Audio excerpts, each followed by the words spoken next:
Евгений Казанкина Нурладнефть НГДУсының ветераннар советін жетәкли. Гомере буе кадрлар бүлегендә эшләгән ханым бүген үзен бөтенләй башка тармакта сыный.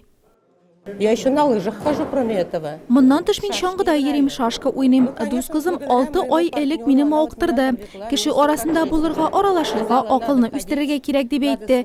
Авыр спорт төре булса да бик ошый. Ну, вот в таком вот разрезе.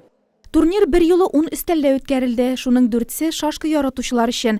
Евгений Янилкинны безнең төшерү төркеме чаңгы ярышларында күрергә гадәтләнгән. Бүген чаңгы таякчыкларын ул шашка тактасына алыштырган. Соперником впервые встретился. Кендәшемне беренче тапкыр күрдем, ул минем якташым булып чыкты. Аксубай районыннан икән. Бер өстәл артында очрашып бер партия уйнадык. 1-0 исәбе белән мин җиңдем. Көндәше турнирда катнашучыларның иң өлкәне булган 80 яшьлек Зәки Әхмәдиев та бирешә торганнардан түгел. Уйны үзешчән бу безнең, безнең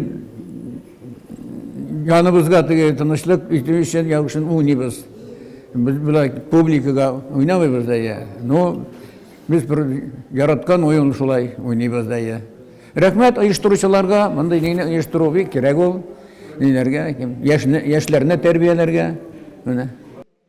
Өлкәннәр көне уңайыннан яисә пенсионерлар арасында уздырылучы башка ярышларда шахмат шашка уйнарга күнеккән олылар бүген аерым җаваплылык тоя. Җиңүчегә республика күләмендә Нурлат данын яклау бурычы йөкләнә бит.